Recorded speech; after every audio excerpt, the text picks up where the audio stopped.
जान है।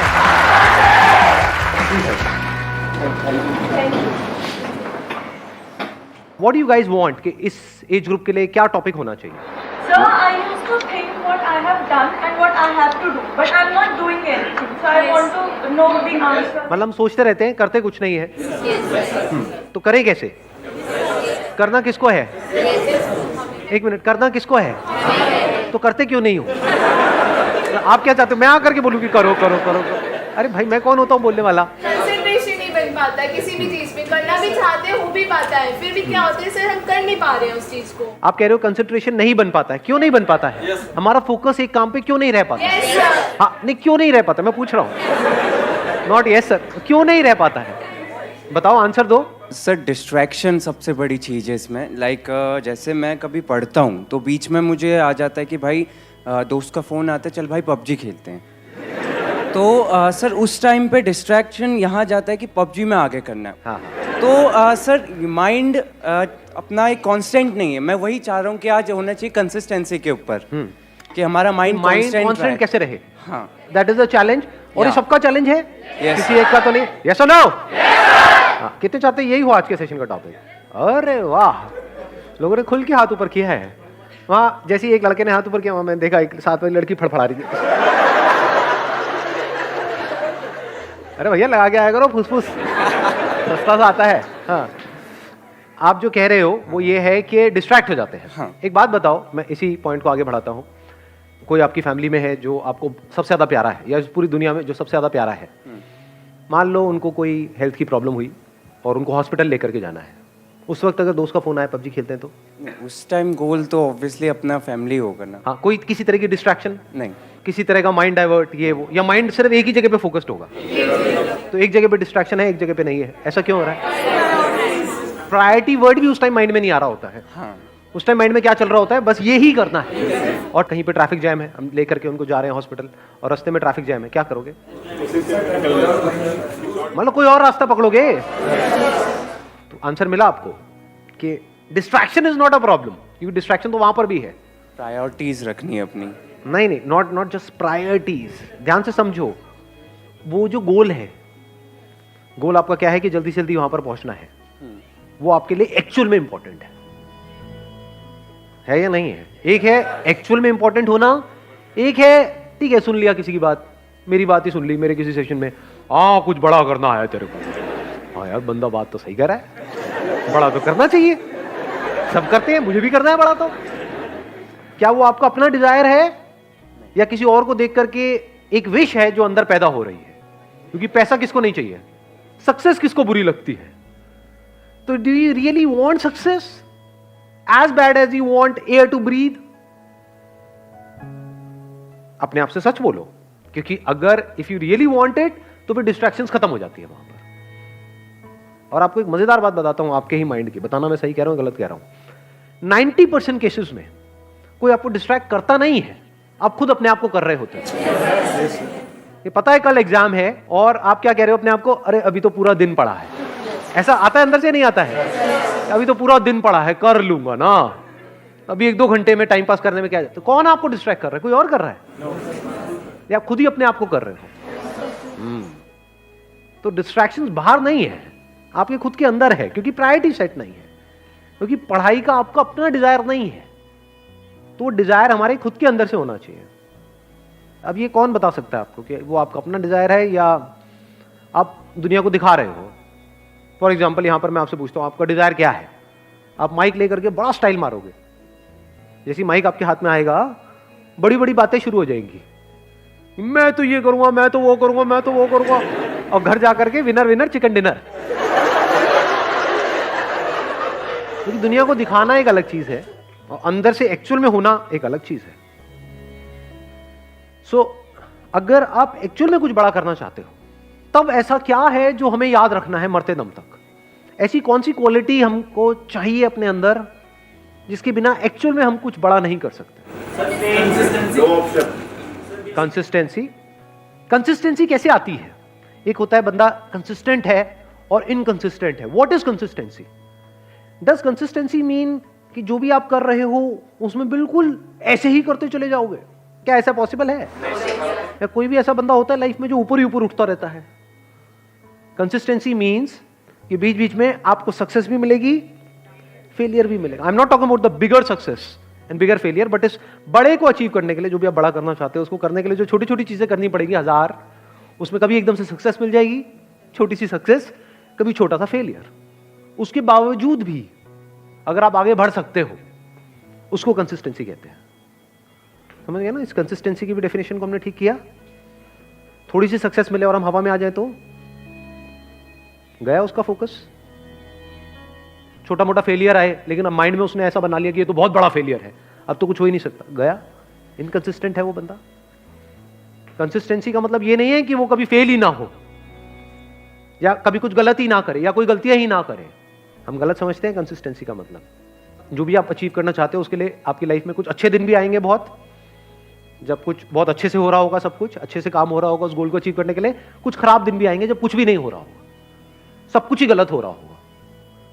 मान लो उस गोल को अचीव करने के लिए 4 साल चाहिए, तो बीच में कुछ ऐसा टाइम आ सकता है, हफ्ता, 10 दिन, 15 दिन, महीना, जब सब कुछ बहुत गलत हो रहा होगा, जब ऐसा लग रहा होगा अब तो वो इम्पॉसिबल है।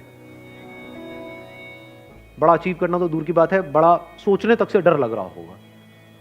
उसके बाद आप क्या करोगे? क्या आप टिके रहोगे अपने गोल पे या छोड़ दोगे? अगर टिके रहोगे तो वो कंसिस्टेंसी है, छोड़ दोगे तो इनकंसिस्टेंसी है। क्यों हम छोड़ देते हैं अपने गोल को? ऐसी क्या कमी है हमारे अंदर जो आप कह सकते हो आज के टाइम में हमारी नस नस में दौड़ रही है? ये आज से 20 साल पहले या 30 साल पहले इतनी प्रॉब्लम नहीं थी, बट आज बहुत बड़ी प्रॉब्लम है ये आप लोगों की एज ग्रुप में। पेशेंस। पेशेंस है आप लोगों में? अपने आप से सच बोलो। या इम्पेशेंट हो? सब कुछ जल्दी चाहिए। ये है वो सबसे बड़ी क्वालिटी अगर लाइफ में एक्चुअल में कुछ बड़ा करना चाहते हो तो। पेशेंस। थोड़ा सा भी कोई चीज लेट हो जाए इम्पेशेंट हो जाते हैं। अपने बिहेवियर को ध्यान से ऑब्जर्व करो। मैं सही कह रहा हूं, गलत कह रहा हूं? क्या हम बहुत ही इम्पेशेंट नहीं है? और अगर आपको कुछ भी बड़ा अचीव करना है, छोटा मोटा करना है, तो उसकी मैं बात ही नहीं कर रहा, वो तो वैसे भी हो ही जाएगा। कुछ नहीं भी करोगे तब भी कुछ ना कुछ तो सेटिंग कहीं ना कहीं किसी ना किसी की हो ही जाती है। बट आई एम सेइंग अपने बेस पे कुछ बड़ा करना है तो उसके लिए कितना पेशेंस चाहिए? अगर पेशेंस आपके अंदर है तो आप फोकस रह सकते हो। अपनी इल्यूजन मत बनाओ माइंड में। बहुत लोग क्या इल्यूजन बनाते हैं, अगर मैं हमेशा मोटिवेटेड रहूंगा अपने गोल की तरफ तो मैं सक्सेसफुल हो जाऊंगा। ऐसा हो ही नहीं सकता। मैंने अपने पता नहीं कितने अलग अलग सेशंस में ये इस क्वेश्चन का आंसर दिया है। हर सेशन में मेरे से कोई ना कोई आकर के जरूर पूछता है कि सर हमेशा मोटिवेटेड कैसे रहें? अरे भाई मैं ही नहीं रहता, मैं तेरे को क्या जवाब दूं? आप बीमार हो मान लो, मतलब यू आर इल और कुछ हिलने का भी मन नहीं कर रहा है बेड से, पड़े हुए हो, अब वहां पे क्या मोटिवेटेड हो जाओगे? पड़े हो तो पड़े हो ना 2-3 दिन के लिए। वहां पर क्या चाहिए? मोटिवेशन चाहिए? क्या चाहिए वहां पर? पेशेंस चाहिए। ये टेम्पररी है, कोई बात। मान लो आपको कोई एक्सीडेंट हो गया, हॉस्पिटल में पड़े हो 1 महीने के लिए, तो वहां पे क्या चाहिए? मोटिवेशन चाहिए? पेशेंस चाहिए। हो जाएगा, ठीक हो जाएगा। तो मैंने बोल तो दिया है पेशेंस, बट पेशेंस आएगा कैसे? हमारी हैबिट तो कुछ और ही है। क्या इतना पेशेंस है कि कई सालों तक और कई बार पूरी जिंदगी कुछ बड़ा करने के लिए आप उस गोल पे फोकस्ड रहो? कितना पेशेंस चाहिए इसके लिए? पेशेंस से क्या मिलता है? आपका माइंड बीच में आ जाता है। अब ना आप डिप्रेस्ड हो, डिप्रेशन का मतलब पेशेंस नहीं है। लेजीनेस का मतलब आप लेजी नहीं हो, you are patiently waiting for things to happen, you are patiently waiting for the right opportunity, you are patiently waiting for the right time. तो आपका माइंड इस जगह पर है, ना यहां है ना यहां है। यह बड़ी कमाल की स्टेट है, क्योंकि जब आप इस जगह पर होते हो, ये पेशेंस वाली स्टेट में होते हो, आप किसी भी प्रॉब्लम का सॉल्यूशन निकाल सकते हो। With patience you can find answers to such problems जो देखने में लग रही होती है कि ये तो इम्पॉसिबल है यहां से बाहर निकलना। तो with patience you can overcome anger. कभी करके देखना, प्रैक्टिकली बताता हूं। मैं ये सब करता हूं इसलिए आप लोगों को बता रहा हूं। कभी बहुत गुस्सा आ जाता है लाइफ में, किसी बंदे के ऊपर, बंदी के ऊपर। आता है नहीं आता है? हद से ज्यादा गुस्सा। वो घर वालों पे भी आ सकता है, पड़ोसी पे भी आ सकता है, अपने गर्लफ्रेंड बॉयफ्रेंड पे आ सकता है। कहीं बहुत ज्यादा गुस्सा जब आ जाए तो क्या करें? अब जितना आप उसके पर्सन के बारे में सोचते रहोगे तो जो हुआ वो याद आता रहेगा, जितना उसको रिपीट करते रहोगे गुस्सा बढ़ता जाएगा।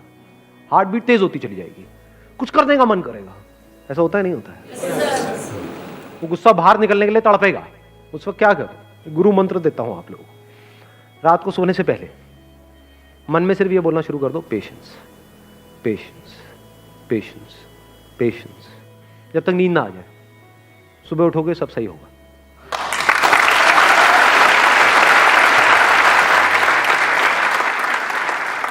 आंसर्स निकल करके आ जाएंगे। 90% सिचुएशंस में पता क्या होगा कि मैं ऐਵੇਂ ही वेला गुस्सा कर रहा था, गुस्सा करने की कोई वजह ही नहीं थी, एक्चुअल में प्रॉब्लम है ही नहीं। 90% केसेस में प्रॉब्लम होती नहीं है, मिसअंडरस्टैंडिंग्स होती है। क्योंकि अगर एक्चुअल में प्रॉब्लम होती तो आप और वो जो बंदा है वो अलग हो जाते। 2-4 दिन बाद सब नॉर्मल कैसे हो जाता है? कभी सोचा है ये सब बातों के बारे में? फॉर एग्जाम्पल, आपकी और आपके माँ बाप की कोई बहुत बड़ी लड़ाई हो गई, 2-3 दिन तक तो ऐसा लग रहा है कि अब तो पता नहीं क्या होने वाला है। उसके 3 दिन बाद क्या होता है? हैप्पी बर्थडे बेटा, ले केक खा ले। सब सही नहीं हो जाता एकदम से। इसका मतलब क्या था? एक्चुअल में कोई प्रॉब्लम थी ही नहीं। एक्चुअल में होती तो ठीक कैसे होती? समझे? छोटी मोटी मिसअंडरस्टैंडिंग्स थी। आपने कुछ समझा, उन्होंने कुछ समझा, थोड़ा समझने में कमी थी। बहुत बार ऐसा भी होता है कि प्रॉब्लम होती है, लेकिन जो कुछ आपको बड़ा करना है ना लाइफ में, अब ये छोटी मोटी प्रॉब्लम है, तो छोटी मोटी प्रॉब्लम की वजह से आपको छोटी मोटी लड़ाइयां करनी पड़ेंगी। लेकिन ये लड़ाइयां आपका बहुत टाइम खा जाएगी और आपका बहुत माइंड खा जाएगी। तो आप कहते हो छोड़ यार, मेरे को इन छोटी मोटी लड़ाइयों में पड़ना ही नहीं है। लड़ाई भी चूज करनी होती है जी, विद पेशेंस, क्योंकि जिससे लड़ोगे उसी लेवल पे आप आ जाओगे। कहते हैं never fight with the pig, you will get dirty and the pig will love it. तो हर एक से नहीं लड़ना होता है। लड़ना ही है तो किसी बड़े गोल को अचीव करने के लिए लड़ो ना। लड़ना ही है तो अपने आप से लड़ो ना, दम है तो।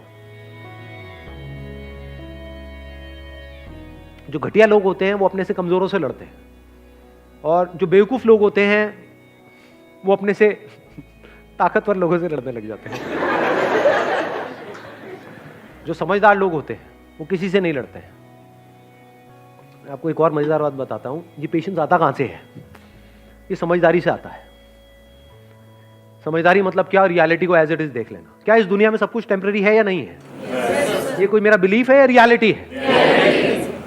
इस रियलिटी को देख लेना समझदारी है। इस समझदारी से पेशेंस आता है। मतलब क्या? बुरा फील हो रहा है, अब वहां पे अच्छा फील करने की जरूरत नहीं है, क्योंकि एक ऑपोजिट क्रिएट हो जाएगा। बुरा फील हो रहा है, होने दो, टेम्पररी है। देखता हूं मुझे कितना बुरा फील हो सकता है। मुझे कुछ ऐसा करना है कि आज पूरे दिन रोता ही रहूं, मतलब आंसू रुकने नहीं चाहिए। तो थोड़ी देर बाद क्या होगा? आप कोशिश करोगे बुरा फील करने की, होना बंद हो जाएगा। समझे यहां पे आपने क्या किया? उससे लड़े नहीं, क्योंकि जिससे लड़ोगे वो पावरफुल हो जाएगा। उसको खत्म करने के बारे में नहीं सोचना है। ये जो बुरा लगेगा, वो बुरा लगने वाली एक स्टेट है, उसको खत्म नहीं करना है, क्योंकि आप उसको खत्म कर नहीं सकते हो। जितना उसको खत्म करने की कोशिश करोगे और पावरफुल हो जाएगा। तो उसको रहने देना है। उसको ऐसे देखना है, गेस्ट आ गया मेरे घर में, समझ गए ना? हाँ, जैसे डिजायर एक गेस्ट है, आया, आने दो, रहने दो, इट इज नेचुरल। सबके अंदर आते हैं सब तरह के डिजायर्स, सबके अंदर आते हैं सब तरह के थॉट्स, सबके अंदर आते हैं सब तरह की फीलिंग्स, सब तरह के इमोशंस, सब तरह के फियर्स। आने दो, रहने दो, let me observe it, let me see कि ये कब तक रहता है। समझ गए? अब आप क्या कर रहे हो? खुद को कॉन्कर कर रहे हो। तो फिर क्या हुआ? वो आया, चला गया। ऐसे ही थोड़ी बहुत सक्सेस आई, चली गई, थोड़ा बहुत फेलियर आया, चला गया। But now you are consistent, because अब कुछ भी होता है जो दुनिया की नजर में बहुत बड़ा भी हो सकता है और बहुत ही छोटा भी हो सकता है, आपको कोई फर्क नहीं पड़ता है। हैविंग सेड दैट, ऐसा नहीं है कि फर्क ही नहीं पड़ता है, फर्क पड़ता है इन द शॉर्ट टर्म। बिल्कुल ऐसा है जैसे अगर हाथ पे कुछ गर्म लगेगा तो हाथ जलेगा ना, बट अगर आपके अंदर पेशेंस है, ठीक है, जल गया, कितने दिन तक रहेगा? 2 दिन, 4 दिन, 5 हफ्ता, ठीक है, हफ्ता रहने दो। अब वहां पे आप रोने लग जाओ बैठ करके, तो गरम तो लगा लेकिन जला क्यों? तो पागल हो। और अभी आप हंस रहे हो, यही पागलपंती करते हो आप सुबह से रात तक। अरे भाई, ब्रेकअप होगा तो बुरा लगेगा ना। अब ये सवाल नहीं होना चाहिए वहां पे कि मुझे बुरा ना लगे। बुरा लगेगा। Once you are attached to somebody, किसी के साथ में आप emotionally, physically, mentally, psychologically attached हो, एकदम से अलग हो जाओ, अरे हवा टाइट, बिल्कुल ऐसा है जैसे किसी ने आपकी बॉडी का कोई पार्ट काट दिया है, तो उस वक्त क्या चाहिए? पेशेंस चाहिए. What you can do is, रात को सोने से पहले 5-10 मिनट के लिए, जब तक नींद ना आ जाए, patience, patience, patience, patience, patience. अब आप आराम से आ गए. अब अगले दिन जो भी आपको करना है, फॉर एग्जांपल किसी इंटरव्यू के लिए जाना है, तो अब आप उसके लिए तैयार हो. किसी एग्जामिनेशन के लिए जाना है, उसके लिए तैयार हो. कोई बहुत बड़ा दिन है, कोई बहुत बड़ी मीटिंग होने वाली है, कोई बहुत बड़ा कोलैबोरेशन होने वाला है, उसके लिए आप तैयार हो. ठीक है, कोई बहुत बड़ा ब्रेकअप होने वाला है, उसके लिए आप तैयार हो. ठीक है जी, you got the answer. Wish you all the very best. Thank you so much for coming.